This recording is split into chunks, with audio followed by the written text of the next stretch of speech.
우리 계속해서 수요일 시간에 우리 요한복음을 통해서 예수님을 만났던 사람들과 또 사건들을 함께 살펴보았습니다. 그리고 오늘은 그 마지막 시간으로 우리 그가 사랑하시는 제자라는 제목으로 요한복음을 기록한 사도 요한에 대한 말씀들을 함께 우리 나누기를 원합니다.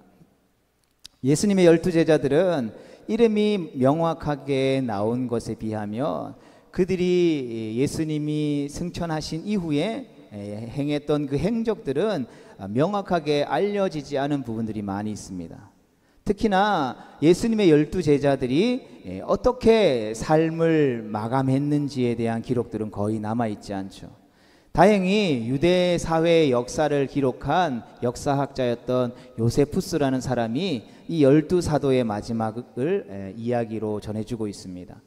이것은 아마도 초대 교회에 전해 내려오던 전승이지 않았나 싶습니다. 먼저 베드로는 로마에 가서 전도하다가 박해를 견디지 못하고 고향으로 돌아오던 도중에 예수님을 다시 만나게 되죠. 그 다시 만난 예수님 앞에 예수님 어디로 가십니까? 라고 말씀하자 예수님은 네가 떠나온 로마를 향해 내가 간다 라는 그 예수님의 말씀을 듣게 되고 그는 다시 로마로 들어가서 예수님과 같은 모습으로 십자가에 못 박힐 수 없다라고 하여서 그 십자가에 거꾸로 매달려 순교하게 되죠. 그리고 베드로의 형제 안드레는 베드로에게 주님을 인도했던 첫 전도자였습니다. 그는 나중에 헬라에 가서 지금으로 치면 이탈리아 그쪽 지방이겠죠. 그 헬라 그리스에 가서 전도하다가 아가야 성에서 순교했다라고 알려져 있습니다.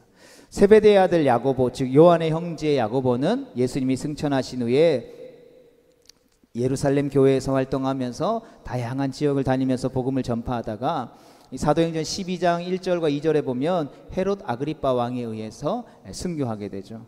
그리고 빌립은 나다나엘을 예수님께 전도한 사람입니다. 우리가 전해지는 바에 의하면 그는 지금의 터키 지역 부르기아에 가서 복음을 전하다가 기둥에 매달려 살이 찢겨지는 순교를 당했다고 합니다. 또 바돌로메라고도 알려져 있고 나다나엘이라고도 알려진 제자는 아르메니아에 가서 전도하다가 잡혀 매질을 당한 뒤에 베드로처럼 십자가에 거꾸로 매달려서 순교했다고 합니다. 도마는 지금의 인도까지 간 것으로 알려지는데 현장에서 군인이 던진 창에 맞아서 순교했다고 기록되어져 있습니다. 그리고 마태복음을 기록한 세리 마태는 에티오피아, 지금의 북아프리카죠. 에티오피아에서 칼에 베어 순교를 당했고 열심당이었던 시몬은 마태와 같이 에티오피아에 가서 전도하다가 역시 칼로 목이 베어 순교했다라고 전해집니다. 또 알페오의 아들 야고보는 성전 꼭대기에서 밀어뜨림을 당해서 순교를 당했고 알페오의 아들 야고보의 형제인 다데오는 파사에서 전도하던 중에 활에 맞아 순교 당했다라고 기록되어져 있습니다. 그리고 가론 유다에 이어서 12번째 사도가 된 마띠아도 역시 에티오피아에서 전도하다가 돌에 맞아 순교 당했다라고 이 요세푸스에 의한 전승에 기록되어져 있는 것을 보게 됩니다. 가론 유다를 제외한 모든 예수님의 제자들이 거의 다 복음을 전하다가 순교를 당했죠. 그런데 거의 다 순교를 당했는데 오직 한 사람만이 순교를 당하지 않고 나이가 들어서 자연사를 하게 됩니다. 오늘은 이 순교하지 않은 순교자, 예수님이 사랑하시는 제자 사도 요한의 이야기를 함께 살펴보기를 원합니다. 사도 요한은 세베대의 아들이자 사도 야고보의 형제로 그는 갈릴리 지역에서 태어났습니다. 놀랍게도 이 사도 요한의 부모님의 이름이 모두 성경에 기록되어져 있습니다. 아버지는 세베대로 알려져 있고 어머니는 살로메라는 인물로 성경에 기록되어져 있습니다. 살로메는 예수님의 모친이었던 마리아의 자매라고도 하는데 매우 가능성이 있어 보입니다. 이 사도 요한은 어부였지만 그냥 평범한 어부가 아니라 상당한 지식을 가지고 많은 사람들과 교류하던 인물이었습니다. 대표적인 예로 이 사도 요한은 당시 종교 권력의 최상위에 있었던 대제사장과 친분이 있었던 것으로 보입니다. 요한복음 18장 15절과 16절의 말씀을 같이 읽어보겠습니다. 시작. 시몬 베드로와 또 다른 제자 한 사람이 예수를 따르니 이 제자는 대제사장과 아는 사람이라. 예수와 함께 대제사장의 집들에 들어가고 베드로는 문 밖에 서 있는지라. 대제사장을 아는 그 다른 제자가 나가서 문 지키는 여자에게 말하여 베드로를 데리고 들어오니. 아멘.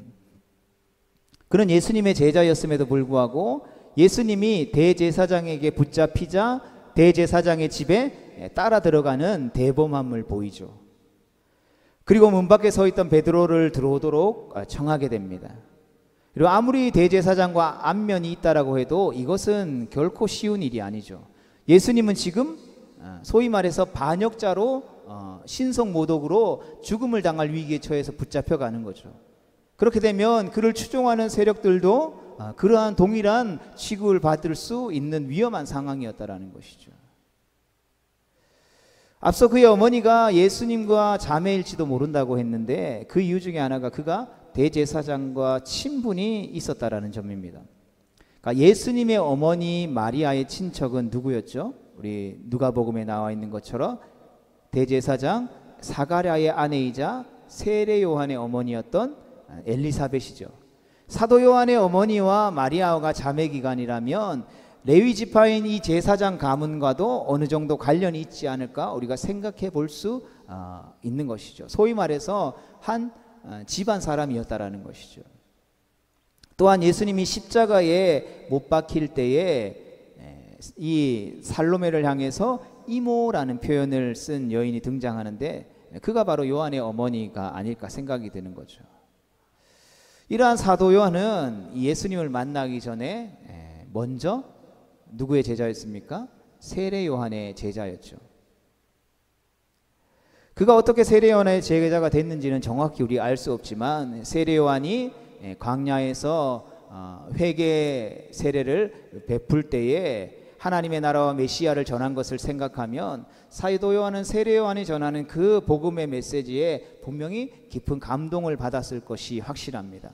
아니 요한뿐만 아니라 안드레도 그러했는데 생업에 종사하면서 때때로 세례 요한에게 와서 교훈을 전해 들었던 것으로 보이죠.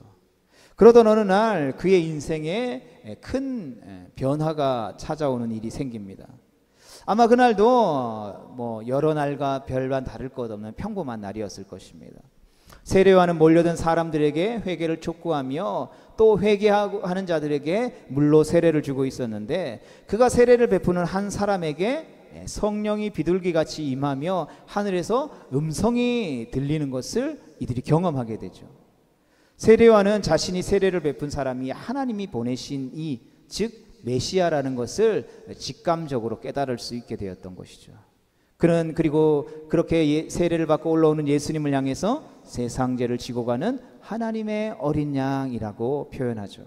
그리고 자신의 가까이 있었던 두 제자였던 요한과 안드레에게 그 예수님을 소개하게 됩니다. 이 두 제자는 이 일을 계기로 예수님을 따르게 되죠. 그들은 예수님을 만난 첫날 그가 계신 곳에 가보게 되고 그때부터 죽는 날까지 예수님을 따르는 예수님의 제자가 되어진 것입니다. 이 둘을 통해 사도 베드로와 빌립 그리고 나다나엘이 예수님을 만나게 되고 예수님의 제자가 되죠. 복음서를 기록한 마태, 마가, 누가, 요한 네 사람 중에서 마가라는 인물과 누가라는 인물은 예수님에 관해 전해 들은 이야기들을 성경으로 기록했다면 마태와 요한은 직접 자신이 경험한 만났던 예수님을 기록했던 것을 보게 됩니다.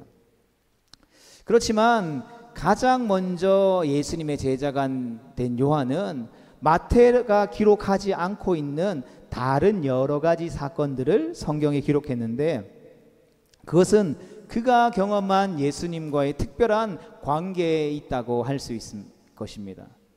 요한은 마태가 보지 못했던 첫 번째 기적이었던 가나의 혼인잔치를 기억했습니다. 그에게 자신의 고향이었던 그 가나의 혼인잔치에서 예수님이 물로 포도주를 만드신 일은 매우 특별하고도 매우 독특한 경험이었죠.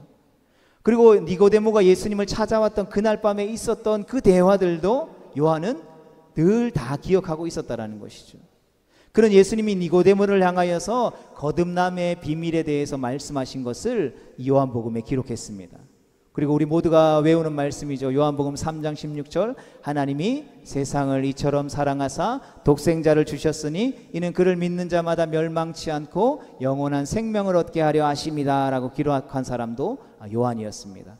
그 외에도 사마리아로 굳이 들어가서 한 여인을 만나 그 여인에게 복음의 기쁜 소식을 전하던 일, 38년 동안 병자로 있었던 사람들을 고치신 일, 그 많은 사람들이 광야들에서 하나님의 말씀을 들으며 배고파 죽을 때에 오병이어를 가지고 기적을 베풀으셨던 그 일들, 그리고 가늠하다가 현장에서 잡힌 여인을 살리신 일, 날 때부터 맹인되었던 자를 고치셨던 하나님, 그리고 무엇보다도 죽었던 나사로를 무덤에서 불러내서 살리신 일 등, 그는 다른 제자들이 기록하지 않았던 일들 속에서 예수님의 하나님 되심과 사람들 사이에서 한 인간으로 살아가신 모습을 모두 다 기록하게 되었죠.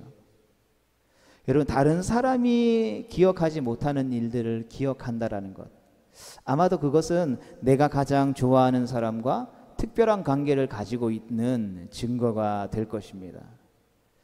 모두가 알고 있는 그냥 표면적인 사건들 말고 그 뒤에 얽혀져 있었던 그 내용들을 안다라는 것은 그만큼 가까운 거리에서 그 사건을 보았다라는 것이고, 또 그 당시의 일에 대해 다른 사람들과 달리 깊은 인상을 받고 이를 마음속 깊이 간직했기에 가능했던 일이 아닐까 싶은 것이죠.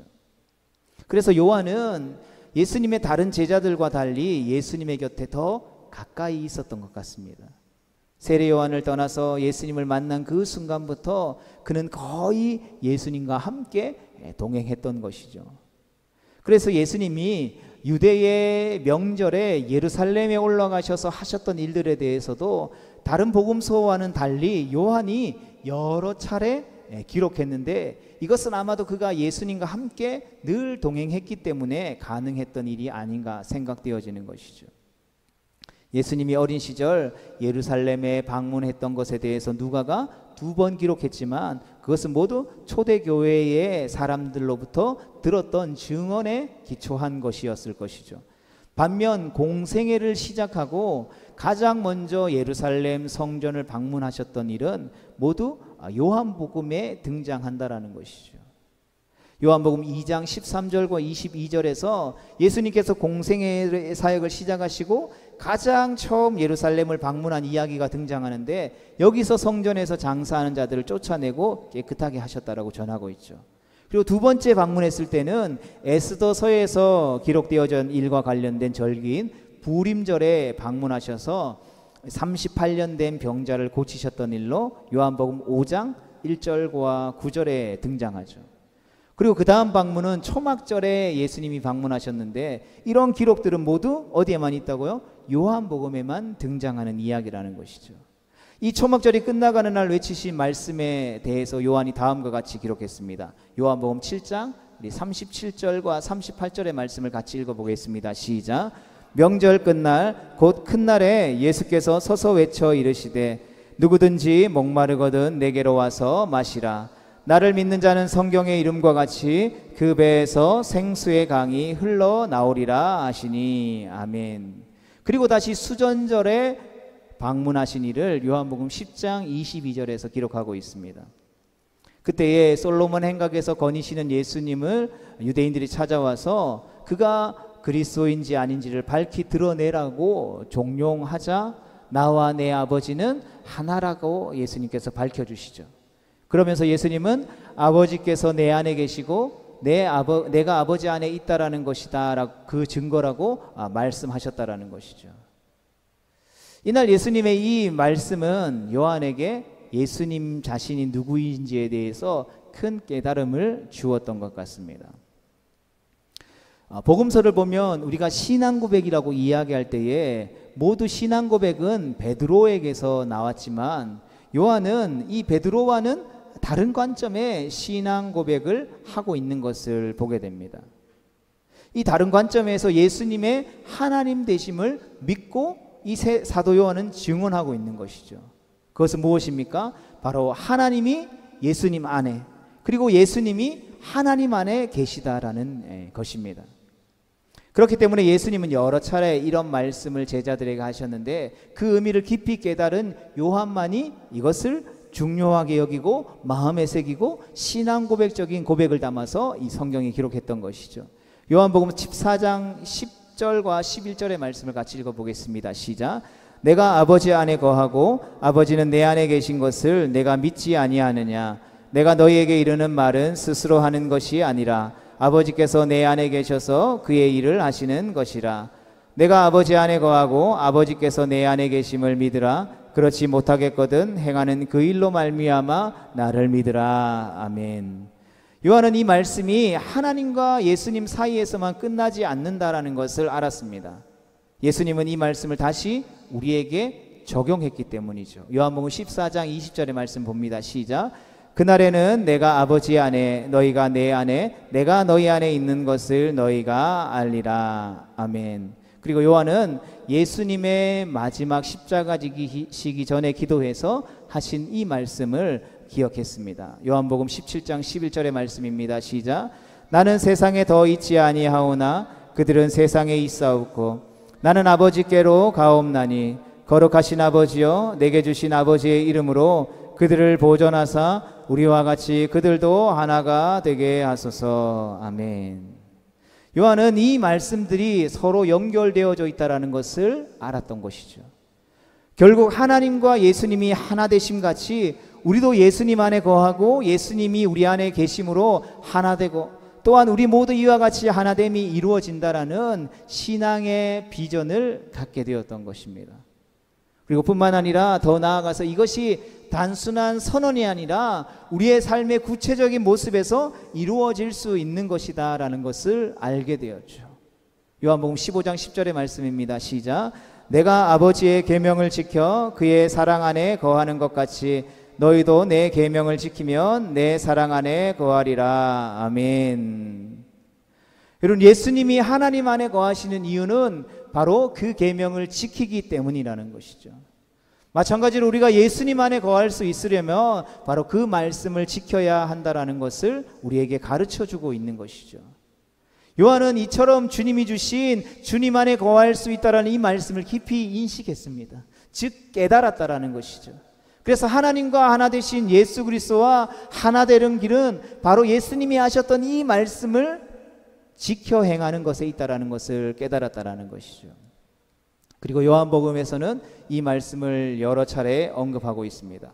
요한복음 14장 15절에서 너희가 나를 사랑하면 나의 계명을 지키리라. 14장 21절에서 나의 계명을 지키는 자라야 나를 사랑하는 자니.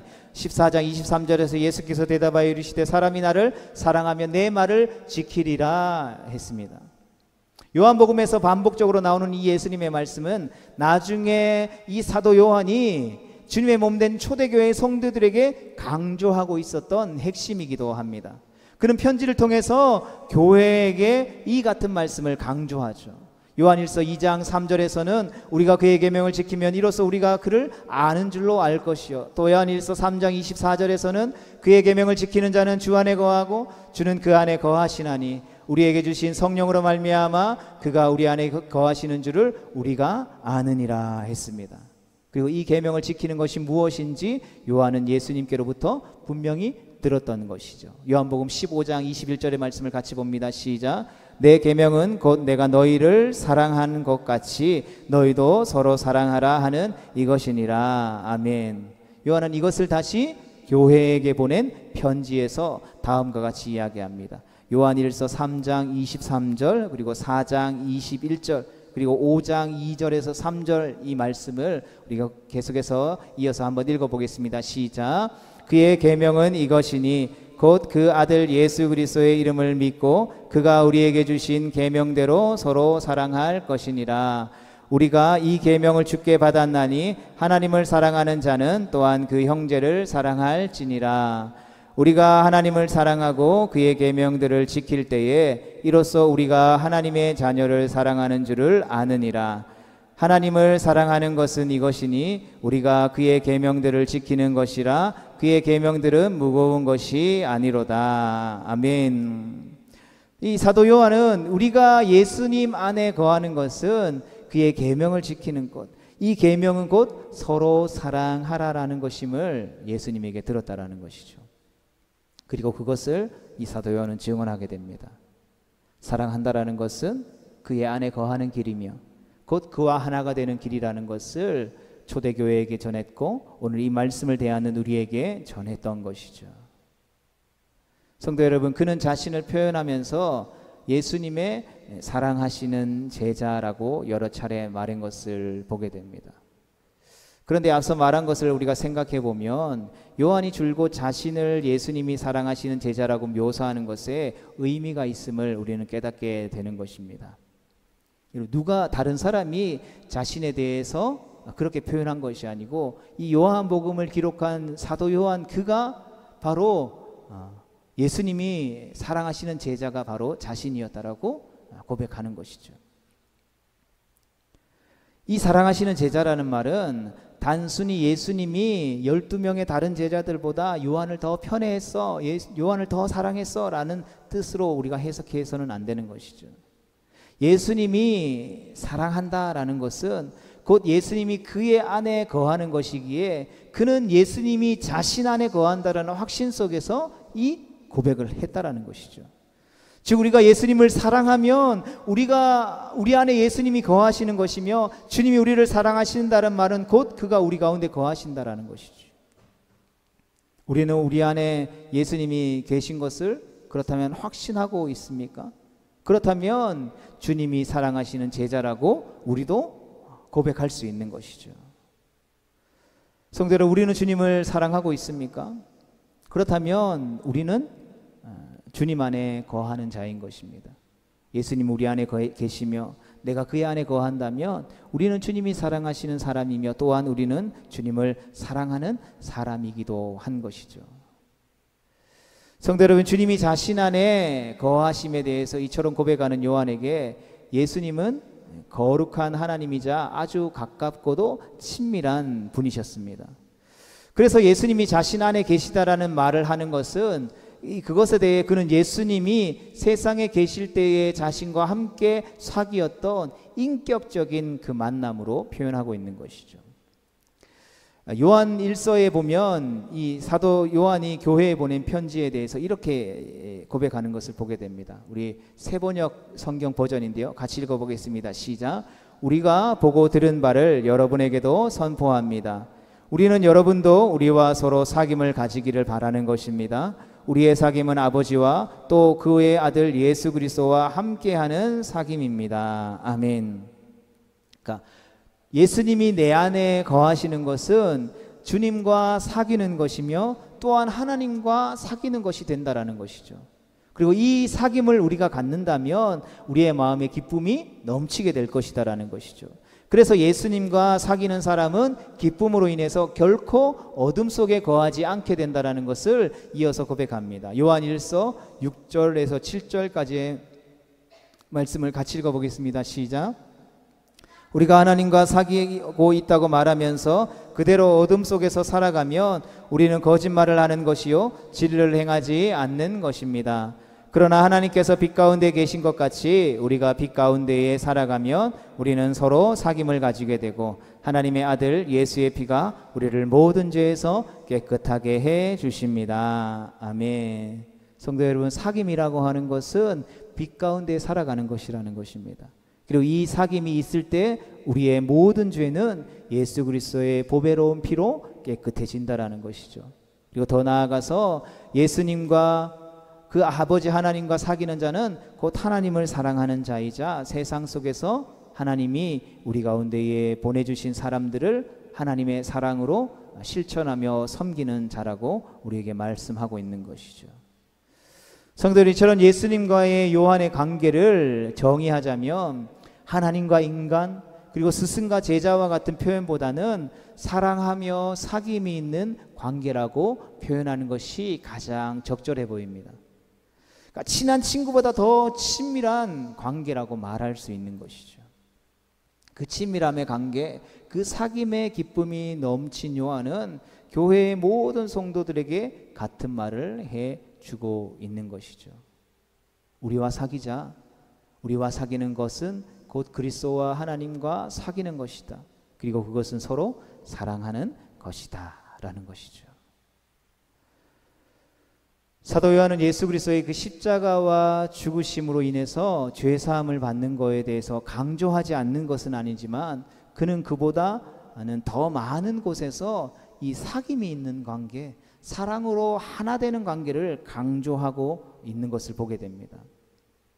그래서 어떤 면에서는 이 요한복음이 다른 복음서들보다 우리에게 더 좋게 다가올 때가 있다라는 것이죠. 왜 그렇습니까? 예수님 우리의 죄를 깨끗게 하시는 것뿐만 아니라 우리와 함께 하시고, 우리와 가장 친한 친구와 나눌 수 있는 그 친밀함보다 더 가까운 신랑과 신부의 그 친밀함의 사귐을 나누기를 원하신다라고 말씀하고 있기 때문이죠. 우리 모두가 사랑으로 하나됨으로써 이 예수님과 하나님과의 사귐에 동참할 수 있게 되기를 주님의 이름으로 축복합니다. 또 예수님은 베드로가 신앙 고백을 할 때에 그에게 교회를 맡기셨죠. 또한 주님을 사랑한다라는 고백에 교회의 양육을 베드로에게 맡겼습니다. 반면 요한에게는 좀 다른 부탁을 하셨습니다. 예수님이 십자가의 고난을 받고 있을 때에 예수님의 어머니와 예수님의 이모 글로바의 아내 마리아와 막달라 마리아가 예수님께 찾아오게 되죠. 그때 예수님의 다른 모든 제자들은 도망쳐서 뿔뿔이 흩어졌지만 요한만은 끝까지 그 자리에 있었습니다. 예수님은 십자가의 고통 가운데 있는 그 상황 가운데에서 자신의 어머니 마리아를 요한에게 부탁하게 되죠. 오늘 본문 말씀인 26절과 27절을 다시 한 번 더 읽어보겠습니다. 시작. 예수께서 자기의 어머니와 사랑하시는 제자 곁에 서 있는 것을 보시고 자기 어머니께 말씀하시되 여자여 보소서 아들이니이다 하시고, 또 그 제자에게 이르시되 보라 내 어머니라 하신대 그때부터 그 제자가 자기 집에 모시니라. 아멘. 여러분, 예수님의 행적을 그처럼 오랫동안 따라다니며 예수님의 말씀의 깊이를 그처럼 깊이 아는 제자도 없는 것 같은데, 의외로 그에게 교회를 위한 사명보다는 예수님의 어머니를 맡아달라는 아주 인간적인 예수님의 부탁이 있었던 것을 보게 되죠. 매우 흥미로운 내용입니다. 예수님이 이 사적인 부탁 때문에 교회를 맡기신 베드로보다 요한이 어쩌면 더 부러울 때가 있는 것이죠. 요한은 교회를 대표하는 위대한 수장이 되지도 못했습니다. 바울처럼 많은 지역에 전도를 다니면서 교회를 세운 전도자로 살지도 못했습니다. 또 다른 제자들처럼 순교자도 되지 못했죠. 아니, 그는 순교를 당하지 못한 유일한 예수님의 제자로 살아야만 했습니다. 그러나 예수님이 세상에 오시면서 만난 최초의 제자였고, 그에게 육체를 주시고 또한 양육해 주셨던 어머니 마리아를 요한에게 부탁하신 것은 그만큼 그를 사랑하고 요한과의 관계가 매우 특별했다라는 것을 말해주는 것이겠죠. 그러니까 다른 사람들과는 다른 깊은 친밀한 관계가 요한과 예수님 사이에 있었다라는 것이죠. 우리는 주님이 우리에게 무엇을 맡기시는 일이 항상 막 위대하고 거창할 것을 생각하고 요구할 때가 많죠. 그러나 그것처럼 거창하고 위대할 필요도 없는 것 같습니다. 요한과 같이 예수님이 무엇인가를 부탁하시려고 할 때에 그 부탁을 들어줄 수 있는 자리에 우리가 있을 수만 있다면 그것처럼 감사한 일도 없을 것이기 때문이죠. 우리는 때때로 생각하죠. 요한은 왜 순교를 당하지 않았을까? 왜 수많은 기적의 이야기가 요한을 통해서는 일어나지 않았을까? 왜 그는 초대교회에 일어났던 그 일들에게 적극적으로 나서지 않았을까?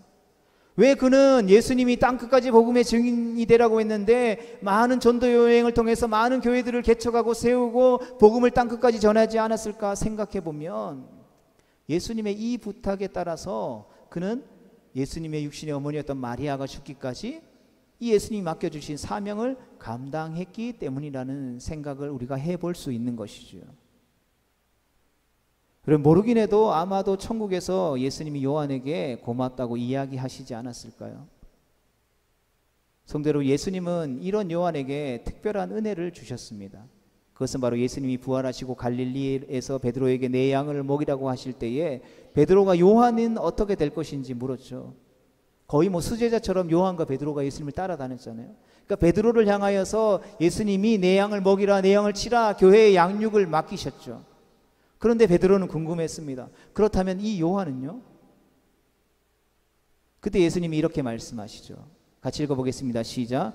이에 베드로가 그를 보고 예수께 여짜오되 주님이 이 사람은 어떻게 되겠사옵나이까? 예수께서 이르시되 내가 올 때까지 그를 머물게 하고자 할지라도 내게 무슨 상관이냐? 너는 나를 따르라 하시니라. 아멘. 성도 여러분, 베드로는 그래서 예수님이 다시 세상에 오실 때까지 요한이 살아있을 것이다 라고 생각했습니다. 그런데 그것이 반은 맞고 반은 틀린 생각이었죠. 그에게는 특별한 사명이 있었다라는 것입니다. 그것은 바로 예수님이 다시 오시는 날에 대한 비전을 보는 것이었죠. 요한은 나이가 들어서 이제 인생의 말년에 에베소라는 지역에서 사역을 했으며 이후에 반모섬이라고 하는 섬에 유배를 당해서 그곳에 머물게 되죠. 그때 여기서 이 사도 요한은 예수님을 다시 만나게 됩니다. 그 예수님은 완전하신 하나님으로 이 사도 요한에게 나타났고, 그는 거기서 예수님이 이 땅에 다시 재림하시는 날에 대한 일들에 대해서 보고 듣게 되죠. 그는 세상에 종말이 있을 환난과 고통을 보았고, 또한 그 가운데 백성을 지키시는 하나님의 신실하신 약속도 들었습니다. 또한 세상에 고통을 주던 음녀 바벨론의 멸망과 짐승의 죽음과 옛뱀이자 용인 사탄을 이기시고 불못에 던지시는 예수 그리스도의 영광스러운 승리도 보았던 것이죠. 그리고 그는 속히 오시겠다라는 주님의 음성을 들었습니다. 그리고 그 음성을 들은 사도 요한은 이렇게 고백하죠. 같이 읽어보겠습니다. 시작. 아멘. 주 예수여 오시옵소서. 아멘. 성도 여러분, 바쁘게 막 사도 요한의 인생에 대해서, 삶에 대해서 쭉 살펴봤죠. 이 말씀을 들으면서 여러분들은 어떤 생각을 했을지 모르겠지만, 저는 이 말씀을 준비하면서 요한은 참 행복한 사람이었구나라는 생각들을 해보게 됩니다. 그는 메시아를 기다렸고 정말 만났으며 그와 친밀한 사귐이 있는 삶을 살았던 것이죠. 그는 가장 가까이서 밥을 먹었고 그 누구도 받지 못할 사랑을 받았고 다른 사람이 받지 못한 예수님의 개인적이고도 친밀한 부탁을 받았던 인물입니다. 그리고 그는 주님의 오실 날을 기다리며 살았고, 또한 그 오실 날을 보았고 또 오실 그분을 만나 증언하게 되었던 것이죠. 한마디로 그는 예수님의 산 증인이라고 할 수 있었습니다. 그는 예수님의 처음 오심과 앞으로 다시 오실 모두를 증언한 유일한 증인이 되었던 것이죠. 그래서 그는 그에게 주어진 삶의 전부를 주님 안에서, 주님 안에 거하는 축복의 사람으로 살다가 주님 곁으로 돌아갔던 것이죠. 성도 여러분, 요한복음의 말씀을 정리하면서 우리는 이 요한복음에서 수많은 사람들을 통해서 주님과의 만난 이야기들을 살펴보았습니다. 그런데 우리가 요한복음에는 그 모든 이야기들을 기억하고 마음에 담아둔 요한의 이야기가 모든 사람들 이야기 뒷면에 숨어져 있었던 것을 기억하게 되는 것이죠. 평생을 주님과 사랑으로 사귐이 있던 사람, 어머니를 부탁할 수 있을 만큼 믿을 수 있었던 사람, 그리고 다시 올 소망의 날을 이야기해 줄 수 있는 사람이었던 요한은 오늘 본문에서 이야기하고 있는 것처럼 예수님이 진정으로 사랑하는 제자였다라는 것입니다. 사랑하는 성도 여러분, 이 요한복음을 마치면서 우리 모두가 이러한 요한과 같은 예수님의 사랑하는 제자 되어질 수 있기를 주님의 이름으로 축복합니다. 우리에게 주신 말씀을 사랑하고 그 말씀을 통해서 주님 안에 거하고 주님이 우리 가운데 부르신 삶의 자리에서 그 말씀을 통한 그 하나님의 사랑을 실천할 때에 요한에게 함께 하셨던 그 주님이 우리의 삶 가운데 함께 함으로 말미암아 우리도 행복한 인생, 행복한 사람, 예수님 앞에 가장 사소한 것조차도 맡길 수 있는 그러한 믿음의 백성 되어질 수 있는 줄로 믿습니다. 우리가 그러한 삶을 살아갈 때에, 우리가 인생을 마치고 주님 앞에 섰을 때에 주님께서 우리를 향해서 고맙다 내 사랑하는 아들아 따라 말씀하여 주시고, 우리 또한 그 주님과 만났을 때에 할 말 있는 인생 되어질 수 있는 줄로 믿습니다. 바라기는 우리가 그러한 예수님의 제자 되어질 수 있기를 다시 한 번 더 주님의 이름으로 축복합니다.